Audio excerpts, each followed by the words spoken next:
This segment is brought to you by Les Stanford Cadillac Chevrolet in Dearborn, Michigan. Please visit lesstanford.com. I promise I want to talk about Coach Izzo, but I always hear about Michigan State with you, but your journey actually started with Grand Valley. It did. So it did. Honestly, I go to Grand Haven once in a while with my kids were little, and I used to, the camp, it's nice out there, man. It's gorgeous. It's very underrated. If you've never been out there, it's a gorgeous campus, and it's a gorgeous area. And when I was there, the enrollment was 24,000. Now they're up to 28,000 because they've added on so much to that campus, and it's, you know what, Freddie, I tell people, even though I didn't graduate from there, I still hold a special place in my heart for Grand Valley State and Allendale, Michigan, where the campus is, because they gave me my chance. They gave me my start in college basketball. And you know, when I was in high school, I was recruited by a lot of schools, universities. Michigan recruited me, Michigan State, Notre Dame, Wisconsin, Purdue, a lot of the MAC schools, Eastern, Central, Western, Detroit, and Oakland University gave me my first offer. So it was down to Coach Campy. Coach Campy. Yeah. And Coach Campy and my mom knew each other back in the day. And so I have a relationship with Campy. And so it was Oakland, Grand Valley State, and Michigan State is my final three. Oakland and Grand Valley State offered me full rides. Michigan State offered me a walk-on spot. Oakland pulled out because they offered my scholarship to somebody else. You know, still love Campy, though. It's my guy. And Talking about a guy who loves Portillo's. You know, you see him on oh, Twitter. yeah. I see it, always, man. Yeah, there's a Portillo's coming to town, by the way. He's going to love that, man. So it was Grand Valley State or Michigan State, and I was torn because it's a full ride offer. This is something that was on my checklist, but it's Michigan State. It's a place that I've loved. Yeah, and absolutely. so I sat down with coaches. I said, here's the situation. And he just looked at me like, all right, I'm going to tell you what's going to happen. Like, if you come here, you're going to have to earn the scholarship. I don't know when it's going to be. He said, but looking at your options, like, if you don't take a full ride scholarship, like, I may throw you out of my office right now. so he encouraged me to do it because he always knew that it was always my dream to be on scholarship, but he always knew it was my dream to be Michigan State. And he said to me, you know, the scholarship changes everything for you. It changes everything for family, for you. Like, it gives you an experience that nobody else gets. So then I went on my official visit to Grand Valley State. I fell in love with the place. And this is how I knew I was meant to go to Grand Valley State. I walked around campus by myself, and it just felt like home. Because I always tell recruits, or whether it's high school athletes going to college, I said, you find the place that feels like home. You find the place that you walk around that campus and you go, this is where I belong. That's how it was with me at Grand Valley State. Like, I walked by the bell tower there, it went off playing the alumni song, and I was like, this is where I'm meant to be. And I loved it. It's out of the 5 years I had in college, the 2 years I had at Grand Valley State were two of the greatest years I had in college. Because I made a lot of great friends, met a lot of great people, whether it was the student athletes there, the current administration there, Tim Suggo, their athletic director, is now retired. Like, I made relationships with people there that I get to have for the rest of my life, and I'm thankful for Grand Valley State for that opportunity. Your thoughts on your journey to Michigan State and your thoughts on Michigan State makes me think about Rudy. Now, I love Rudy, and I love watching that movie. It's one of my favorites, man. I mean, you know, you think about it, just from talking to you and now meeting you, they might be able to make a movie about you being Rudy for Michigan State. You ever think about that? Oh, every day. Because, you know, Ray Weathers, who played for Coach Izzo back in '96, he came back my redshirt junior year and is finishing up his degree. And one of our managers came over and said, hey, you know what Ray Weathers just said about you? I said, no, what? He said he called you the Rudy of Michigan State basketball. Yeah. He said, you know how big of an honor that's coming, you know, from a guy who was one of the best players under coaches at the time? Yeah. I said, that's pretty cool. But, you know, I've always had that vision, Freddie, of my life story becoming in a motion picture. Like, I've had that. And, you know, right now I'm trying to get my book published, and I think that's basically the first step is you get that published, and who knows, maybe some screenwriter's reading it and going, I want to turn this thing into a movie. So that's also a big dream I have, is to kind of be the next generation's Rudy, if you will, because, you know, as you knew watching that movie, that was our generation of an underdog, and I want my life story to be the next generation's underdog story. Do you have a name of the book yet, or are you that's all still in the works? So we have it, but I won't give it too much away. That's fine. No, it's okay. We'll get you on a later time. Absolutely. So whenever it comes out, you know, I'll definitely keep you informed about it. But when it comes out, you know, I'd love to come back here, make another pizza, and have another conversation. And by the way, when I watch Rudy, I've watched it 200 times. I still cry at the last. It's a great scene. The last episode. It is. When he sacks the quarterback. And then when you go on Twitter, people say, that wasn't a sack. I'm like, come on. He was offside. He was offside. Yeah, bingo. He was offside. Like, I've seen college game day signs whenever they do, like, Michigan, Notre Dame, Michigan State, Notre Dame. Like, some student will have the sign, Rudy was offside. Yeah. So I'm like, man, come on. That's probably somebody never even picked up a college book. Yeah, exactly. So he was offsides. So, now, your wife. Yeah. Your 2 kids. Where did you meet your wife? So long story short, the year I transferred to Michigan State, I had to sit out because the NCAA has a rule where if you transfer, you got to sit out. But nowadays, not for long. Nowadays, if you get a lawyer, you could try and play right away. That's a whole other subject. Seriously, we could talk about all day if we want to. But my mom heard about this salon where, they do all these great things, shoulder massages, all that great stuff. So I went there, checked it out, and I enjoyed it the first time. I went back the second time around, and one of the ladies that was there, she comes up to me and goes, "Hey, I got a hookup for you." And I was like, I don't know, my old teammate and roommate at Grand Valley State tried to do blind dates for me a couple times. It just didn't work out. So she's like, "No, let me tell you about her." So all I heard was she loves Detroit sports. She's a big basketball fan. There you go. She's 5'9.5", so because a lot of girls I tried to date, they were like 5'5" or shorter. Yeah.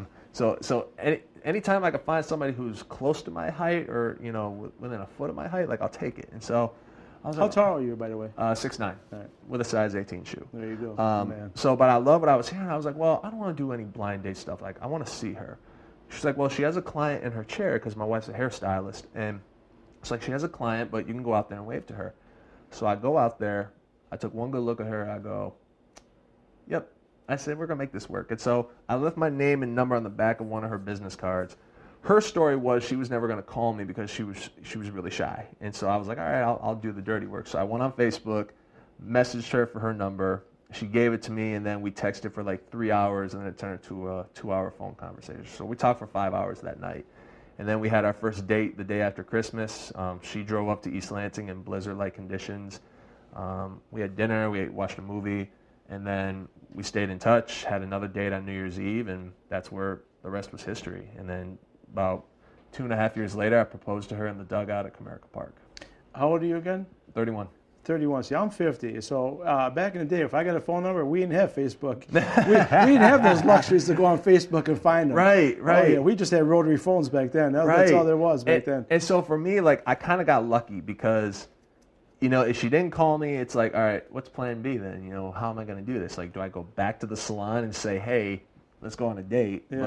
But, I got lucky there. And, the fact I was able to propose to her at the stadium that's home to one of her favorite sports teams, that made it even more special. So let me ask you, did your girlfriend at the time, when your friends hooked you guys up, did she know about you? Did she know you were a basketball player? Did she know you had autism? She knew I played at Michigan State because I wore my sweatshirt or shirt anytime I went to the salon. So she knew. And she's a Michigan fan or Michigan State fan? She's a Michigan fan. So I live in a house divided. So whenever they beat us in football, it's not fun. That's not too often, but and I'm a Michigan fan. Oh, That's yeah. not too often. So, whenever the games are on, like either we'll go to the game or she'll stay home and then I'll go, or we'll be in separate rooms because anybody who knows me, like if Michigan State loses, I basically throw a fit because I know your passion for it. Yeah, I have a great passion for it, and I don't like losing to Michigan. Like if we lose to Michigan in volleyball, I'm going to be mad. Yeah. If we lose to them in hockey, I'm going to be mad. So, and I have a lot of friends who went to Michigan. Jordan Morgan, who played basketball there. Mm-hmm. J-Mo and I are really good friends now. But it's like J-Mo and I talk about, the rivalry is always going to be there. But like as far as the respect for one another, it's that's the bigger picture right there. So, but my wife did not know I had autism until I explained it to her once we started dating. And luckily, how long in was that? Did you honestly be honest? Did you wait? Were you afraid to say that? No. Did you wait a time period? Like, let her love me first before I tell her. Yeah, it was actually a couple weeks after we started dating. Okay. Because that's quick. Yeah, it was because I was not afraid just to look at her and go, all right, if if I may say things that are just out of the ordinary, that are quirky, here's why. And so I told her my full story from when I was diagnosed to the doctors and professionals till now. And where I got lucky again was she got her degree in education. So she worked with individuals, who were on the spectrum in classrooms and schools in the Detroit area. So she had an idea, but she was asking me all these questions. Where are you at on the spectrum? I'm like, I'm on the high end. I'm high functioning. And she started Googling. Do we really know? Honestly, yeah, no. No. But so she was Googling, doing all the research, and that's what I loved about her was that, she didn't date me because I played at Michigan State. She didn't date me because I have autism. Like, she dated me because of who I am and how I love her and how I treat her. Absolutely. And so I got lucky. And even today, like, are there times where I still say things out of the ordinary, or she tries to joke and be sarcastic and I can't catch it? Is it frustrating at times? Yeah. But we still walk away from those situations, and my wife will do it and go, you know what? That's my husband. That's just who he is. That's why I love him. And so, but I'm very blessed. And then the fact that I got two handsome boys, healthy boys who are, my 5-year-old's a monster. He's close to 4 feet tall. My wife measured him the other day. He grew another ½ inch. And so he's about 3'11", close to 4 feet. Wow. And he weighs 65 pounds.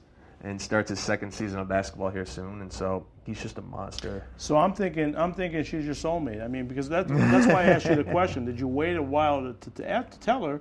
You waited 2 weeks, so actually that's not enough time for a relationship to grow. And if she didn't have the passion and love for you, she could have easily left. Yeah, she could have. That's what happened with other girls I dated. Fredi was.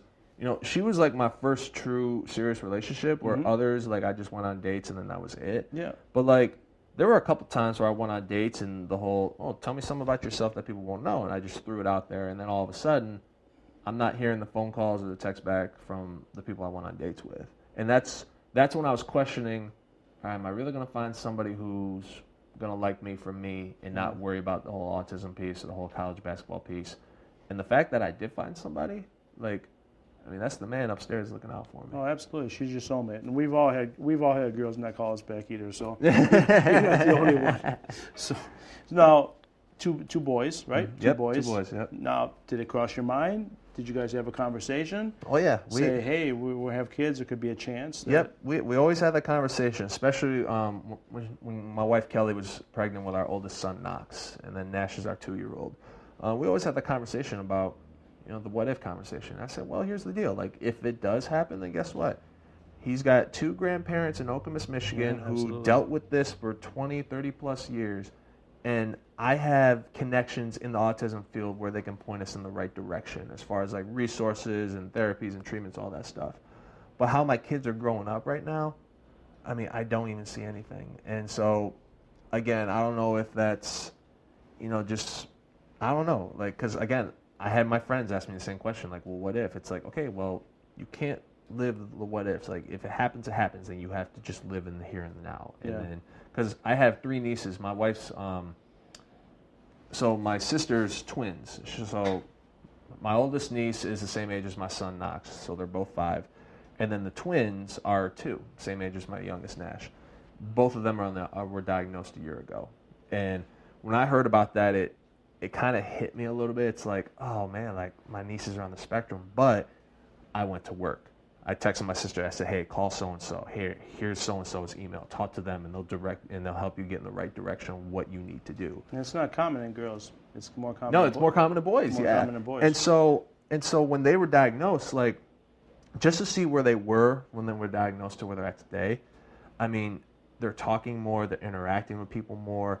And a lot of it has to do with the therapies and the treatments they're doing. And Absolutely. If this was 20 years ago when I was diagnosed, that doesn't happen.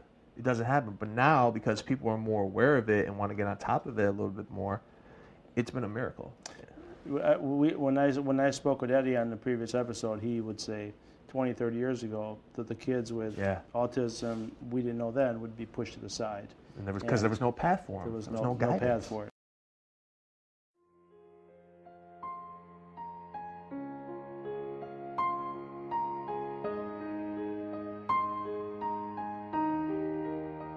If you or your family is touched by autism, learn more about Fredi's Foundation at #PopTheTap at FreddyThePizzaMan.com. That's FREDI, thepizzaman.com. Or email FreddyThePizzaman@gmail.com. All right, Anthony. Now we got to talk about Tom Izzo. Again, I told you I'm a Michigan fan, but I'm a huge Tom Izzo fan. I was always a Mark D'Antonio fan. I just love college sports in general. Yeah. You have respect for guys that win and do great things. And did you see? I know it. Well, I know you saw the rant with Tom Izzo the other day. He goes, whoever's messing around with my players on Twitter, I'm going to buy your tickets. Yep. Yeah, he does not like social media. He hates it, man. Yeah. I mean, there were even times where, we had meetings and he would just go into Twitter like, you know what? You guys stay off Twitter. I don't care if it's during the season, whatever, but that stuff is just poison. Like, there's a reason why I don't want to ever be on it. Because, like, somebody was saying the other day, like, oh, John Beilein, was fired by Cleveland, and Tom Izzo followed him on Twitter. I go, Coach Izzo doesn't have Twitter. Like, he refuses to get on social media. Yeah. But, because he's always caught up with the whole, why would you say something on the internet about somebody instead of saying it to them? And, and that's what kind of, like, got me into the whole anti-bullying stuff, too. Not just because of my story growing up being bullied, but just kind of how he talks about, if you're going to say something to somebody, like, say it to them. Don't hide behind a computer screen. And so... But he's always protecting his players. And so when he was saying that, Freddie, I was like, yeah, he's looking out for us. That's how he is. I've read a few times about you that you were bullied because you were tall. Yeah. That doesn't make any sense to me because if I'm in school, why would I want to pick on the tallest kid? Why would I pick on the tallest or biggest kid? Because he just might lay me out. Right. Or is it something where maybe they picked on you and say, well, if I can pick on him and win, I beat up the biggest guy or picked on the biggest guy. That was basically the mentality of the people who bullied me in middle school because – a lot of the guys that bullied me weren't even half my height. Like, they were the little guys. And so, but I think that was the mentality. Hey, if I take down the giant over here, it's like David versus Goliath. If I take down Goliath, I'm going to look like the man compared to little man else. Syndrome. Sometimes you hear the short guy I've syndrome. Heard that. Yeah, I've heard that. But, but again, where I got my revenge was in sports. Because my father always taught me, use... your retaliation should not be with your hands, your feet, or your mouth. Your retaliation should be within the rules of sports. So if those guys played me in basketball, they were in trouble. And one of my bullies had to play me in Little League basketball. He had to guard me the whole game. I dropped 20 points on him. Great. And then I go to school Monday, and to go shake his hand, just say good game, because I just want to put everything behind me and move on. He just looked at me and said, I'm done. Like, I want nothing to do with you. Like, I know what you're trying to do. I respect that, but I just don't. I'm done. And so you took the high road. You did the right thing. It's like Michelle Obama always says. When they go low, we go high. So absolutely. But yeah, and that's what I was always taught by my parents was that you try to beat people with kindness, put a smile on your face, smile back at them, smirk at them, because it annoys them, and it does. I've managed to win that way, but I was always taught that violence isn't the answer. There's bigger and better ways to overcome your bullies in life. So how was it playing for Tom Izzo? Did you play in the Final Four? 2010 I went to the Final Four. 2010? Yep. Okay. Did Michigan State?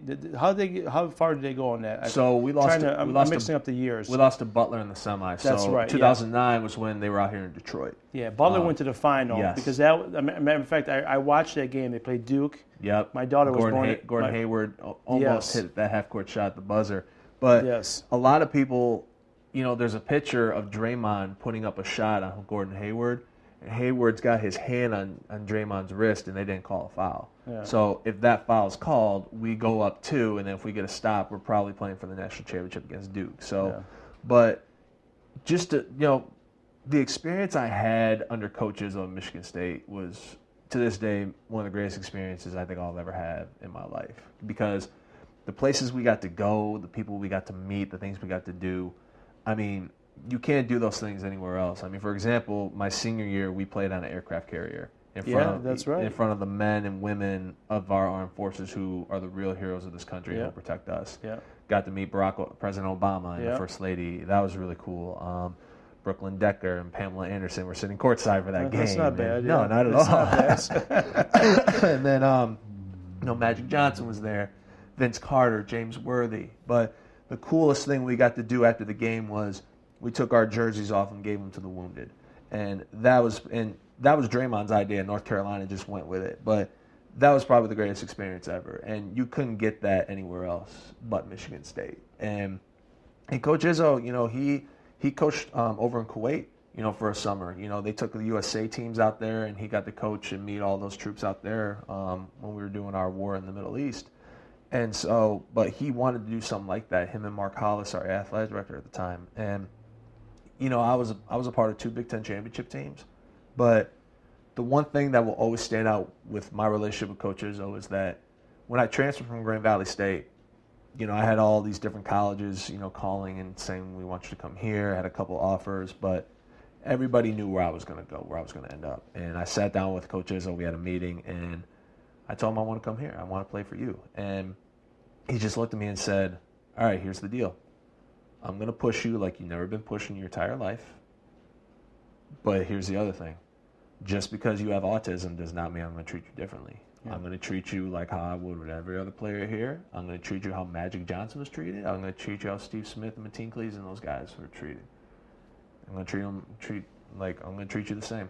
Did it ever cross your mind where, and I know your love for Michigan State, but did it ever cross your mind, like, if I would have went to, I'm just going to pick a school, Eastern Michigan, you could have played more minutes, and who knows from there? Does that bother you at all, or do you think about that? No, it doesn't, because I've had kids, like even students, that have commented on my pictures on social media saying sometimes you didn't play any minutes, like you didn't score any points, yada yada yada, like your career was a dud. I go, all right, well, guess what? I ended up being on full scholarship my senior year at Michigan State. That's something I always wanted, and it's like the movie Rudy. His role was to make his teammates better and to be, the guy everybody hated playing against. That was my role. Yeah. So Draymond hated playing against me every day because I took charges on him every day in practice. Yeah. Adrian Payne hated playing against me because I was so physical with him and I elbowed him just for fun sometimes.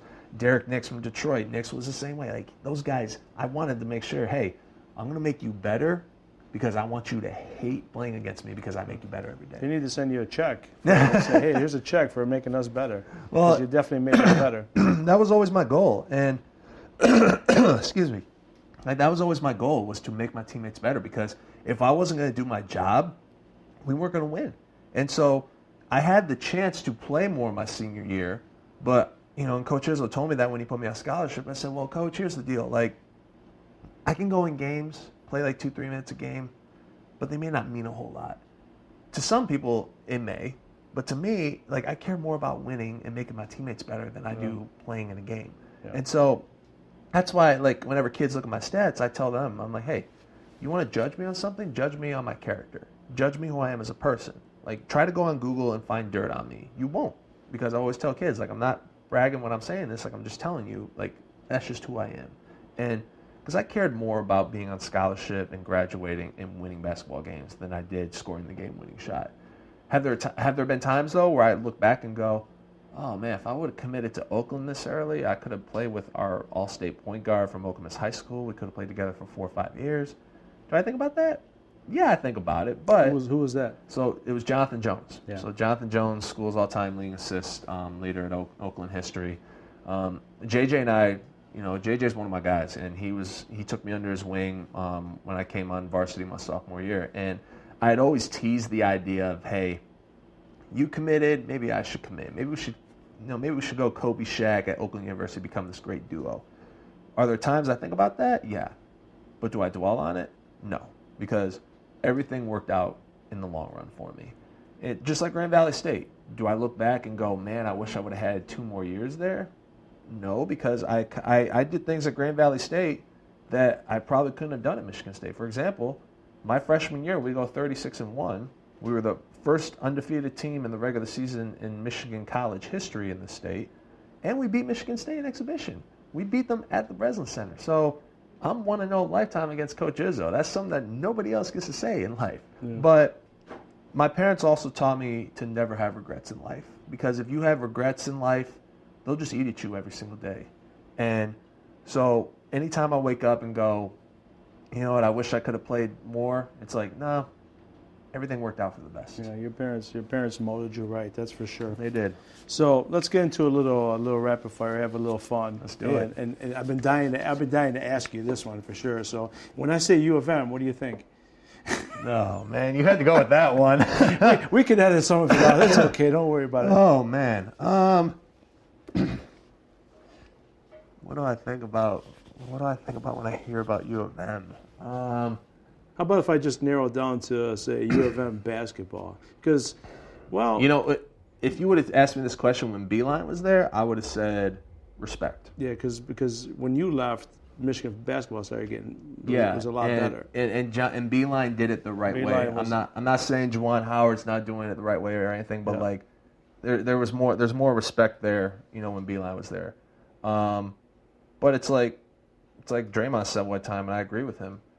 You know, I don't wish any bad things on that university, but I hope they lose every single game in every single sport. Well, it should be. It should be a respectful. Yeah. It's a respectful.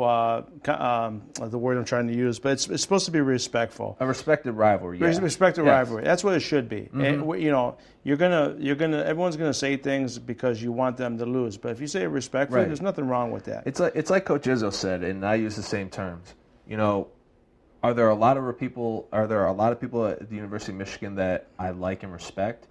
Absolutely. Yeah. But that doesn't mean I don't have to like them. Yeah, I mean, look at me. I'm a Michigan fan. I respect Tom Izzo and Mark D'Antonio. Mm-hmm. You know, and my wife's the same way. Like she, you know, I was blessed where she went to all of our games in rock, green, and white. You know, when we played Michigan, she'd wear Michigan State, but like in her heart, like she still tried so hard not to cheer for Michigan whenever they scored. So I understand that, but. You know, my dad grew up in Dexter, which is 10 minutes from Ann Arbor. So about 3/4 of my family are Michigan fans. Yeah. So I dealt with all the bragging rights every year from when Lloyd Carr dominated all those years. And then Mark D'Antonio turns around, and then it's like, oh, now we get you back, and now you're getting us back. And it's like, but that's what makes this rivalry so great is that you want to be with the Dukes and the North Carolinas of basketball. You took the words right out of my mouth. With the Alabamas and Auburns in football. Like, that's what we want. And Mark D'Antonio did all that, and Jim Harbaugh is starting to do all that. Because now it's not just another game to either Michigan State or Michigan. It's a rivalry now. It's good for both teams to be healthy. Exactly. It really, because you North Carolina and Duke. Yep. Quickly on Beeline, what were your thoughts when he left? I was surprised. Yeah. Because this is a guy who I know was in the running for the Pistons job a couple years ago, but you know, knowing how the business works, part of me was like, all right, guy wants to get paid. I understand that. I mean, look what he did the previous year, took him to the Final Four, and so he found out about his heart. If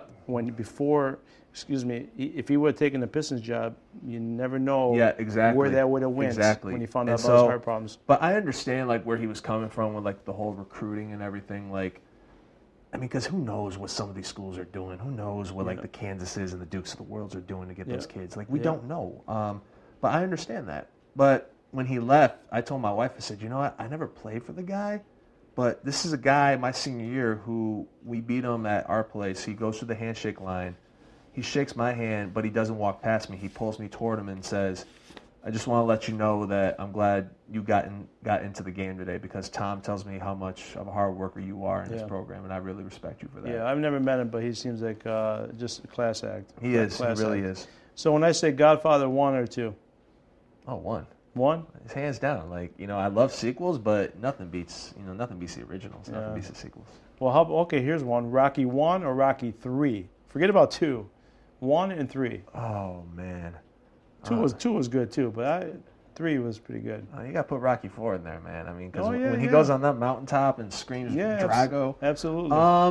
You know what? I got to go with, again, you got to go with Rocky 1. I love Mr. T and what he did in Rocky 3, but again, the originals, man. Yeah, Rocky 1. Give me a player in college, one of the great players you played against in college, other than a teammate. Kyrie Irving. Kyrie Irving. So we played at Duke my redshirt junior year, and he went off for 30, and they beat us by 5. But I remember just watching him and just seeing how great of a player he was. And for me to be able to say that, tell my kids that, hey, your father got to witness and go up against not 1 but 2 number 1 draft picks. I played against Derrick Rose in high school. That was a treat. That was just watching him and what he did at 17 years old was incredible. So for me to be able to say, hey, Knox, Nash, say to my 2 sons, Daddy got to play against this guy and against this guy. That's what basketball and sports and opportunities can provide for you. But it was truly a blessing. But just seeing what Kyrie did, it was just incredible. Irving was there 1 year at Duke, right? Yep, 1 year at Duke. Then he was the number 1 pick by Cleveland. Toughest road venue in Big Ten. Oh, man. Purdue, Mackey Arena. Yeah, you hear that a lot. It is. And, I say it because what I love about Mackey Arena is that anytime they score a basket, the place just goes nuts. And then when our fight song plays, like everybody's standing, singing in unison. And then, but not far behind it is the barn in Minnesota because everything echoes off of that wall and it makes the place even louder. But there's just something special about Mackey Arena. Yeah. Now, at Michigan State, if you needed U of M to win a game to give you a better lead in the conference or better seeding to get into the sweet, what do they call that? The tournament. The tournament. 16, yeah. Would you root for U of M? It would be tough, but now if they won, it would help you go from 3 to 2. Oh, we'd say thank you. We'd say thank you and then walk away. Oh, so you wouldn't root for them? You would just say thank you? Yeah, we'd just say thank you. Because I know, I think it was my junior year. No, it was my senior year. Michigan they were playing Ohio State in the Big Ten tournament semis, and Ohio State had beaten us the previous week at home. So it was either play your rivalry again or play Ohio State that just beat you on senior day to tie for the Big Ten conference. So we were like, all right, it's a win-win, but Michigan loses, we go, thanks for nothing. All right, we're going to go beat Ohio State now. Yeah. But they would have beaten Ohio State. It's like, all right, thanks. We're going to beat you now. You just can't make that public. You have to keep it in. No, we got to keep it in the house. Keep it in the house, man. No locker room material. Exactly. But at the same time, you don't want to put yourself in that situation. You want to handle your business to where it doesn't come to that. Yeah, like the Detroit Lions. You want to control your own destiny. Yeah, exactly. So who wins in Detroit sports? Who wins the next title in this town? Red Wings. Red Wings, huh? Because I love the fact that we got Yzerman back at home and his track record at Tampa Bay speaks for itself. And he's got a good young core of guys. They're going to get the number 1 pick. So I think in about a couple of years they'll be back in the playoffs and then they'll be contending for the Stanley Cup. And watching NHL playoffs over the last couple of years, Freddie, it doesn't matter what seed you are. Oh, I know. If the puck is going your way and you got the hot goaltender, you're good. Well, you speak of Steve Yzerman. I'm a big fan of Steve Yzerman, but I remember when he was drafted. But you speak of it doesn't matter what seeding you are. Last year they were the number 1 team by far, the President's Cup, and they got swept in the first round. Yeah. So while Yzerman did well in Tampa Bay, he was there 8 years and never won. Yeah. This town, if you don't win a Stanley Cup, eventually they're not going to be too happy. And I think that's what having a guy like Steve Yzerman here, I think that's why he understands it because he played here, he understands the fan atmosphere, and so he knows there's pressure on him to bring the cup back to Detroit. And I really do believe he's going to succeed because he knows the game well, he knows a lot of players, a lot of talent, and he knows what this town wants, and that's to win a championship. Last couple for me. If you're watching TV, you turn on the History Channel or the Food Network? Oh, the Food Network, man. Yeah, absolutely. Because when I grew up, I loved watching a show called Man vs. Food. Oh, yeah. And still on, I believe. Oh, yeah. And so just seeing all these different food challenges, and I joke with my friends going, hey, let's go to this place in Pennsylvania and take like the giant burger or the giant pizza challenge. Let's just have fun. And so that's like one of my bucket list things to do one day is just go to some restaurant, find like a food challenge, and see like how much I can actually do it. But definitely the Food Channel. So you're a golfer. I am. You're a young guy. Tiger Woods. You think he breaks Jack Nicklaus's major record? Let me see. Jack's got 18. He needs 3 to tie, 4 to break it. Is it 3? I thought it was 2, but maybe you're right. Yep. So honestly, Freddie, I think part of me really wants to see him break it. But if anything, he's either going to tie it or come up 1 short. Yeah. But I love watching Tiger. Did you watch the I'm a big Tiger fan. Did the Masters last year? Oh, yeah, I did. Yeah. Like, I woke up at 9 a.m. when he teed off, and my wife came downstairs. She goes, "Why are you watching this?" I said, "Because it's Tiger Woods. It's the Masters. Like, who doesn't watch the Masters?" The thing about Tiger Woods and the Masters, what I caught from last year, the Masters, was you play basketball. You're a competitor. Yeah. That all the players that he beats were high-fiving him at the end. Yeah. And I thought it was kind of, I mean, these guys are all trying to win majors, and Tiger just beat you and you're all high-fiving him. I thought it was kind of interesting because It was. you know, you're trying to beat this guy, he just beat you and you're high-fiving him. Yeah. That would not happen. Jack Nicklaus back in the day, that would not happen. No, it would have. But I think because of how much Tiger Woods means to the sport of golf. I mean, the years he wasn't playing, like, and I looked at like the numbers and everything, like ratings were down, like attendance was down, because when you think of PGA or the PGA in golf, you think of Tiger Woods because of how he dominated all those years in the 2000s, and then, you know, he got hurt, and then he had issues with family, but then he's getting his life turned around. He wins the Players' Championship before the Masters. I mean, you saw that big crowd that was following him. It literally was a scene out of Happy Gilmore where Happy wins the gold jacket and everybody just rushes the green. Yeah. That's what it felt like. And then he wins the Masters, and to see those guys high-five him and hug him, like, it shows you how much those guys respect Tiger and how much he means to the game of golf. It's like Michael Jordan. You know, when Michael Jordan retired from the NBA, you know, back in the early 90s, mid-90s, it was different. And then he comes back and guys were happy again because he brought that competitive edge to the game. And then it just rubbed off on the guys again. So that's what you call respect, though, and that's what life should be about. So my last question to you is that if an actor were to play you in a movie, which we talked about earlier, if they end up making Rudy Part 2, but for Michigan State, what actor would you pick? Oh, man. Oh, that is tough because I know you mentioned one to me. I don't know if you would pick him, but you want me to say the name? Yeah, go for it. The Rock. You know what? I love Dwayne Johnson. I mean, if Dwayne Johnson could play a younger me, I'd do it. I'd say, hey, Dwayne, go do your thing, man. Or I've always told my wife, I said, for whatever reason, if The Rock wanted to play my father in my movie, I'd be all for that. There you go. But I've also said Bruce Willis was another one. There you go. That's another one.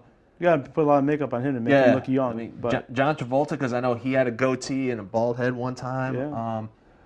God, there's just so many. Or, I don't know if it could happen, but maybe it could.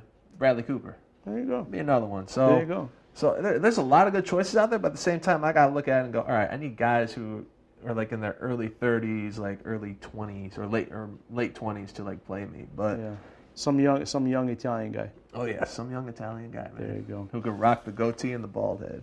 Pleasure meeting you. Thank you so much, man. It was an honor to have you here. Thanks for having me, Fredi. All right, thanks, Appreciate Anthony. it. Les Stanford Chevrolet Cadillac is a family-owned and operated full-line Chevrolet Cadillac dealership located in downtown Dearborn, Michigan. For the past 50 years, Les Stanford has been dedicated to excellent customer service in sales, service, and auto body repair.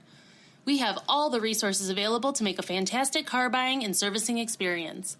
This includes a massive selection of Chevrolet, Cadillac, and certified pre-owned inventory to choose from, free loaner vehicles for service and collision center customers, and a finance source for every type of credit situation. Come experience the Les Stanford Chevrolet Cadillac difference today by visiting our showrooms in Dearborn, Michigan, or shop online at lesstanford.com.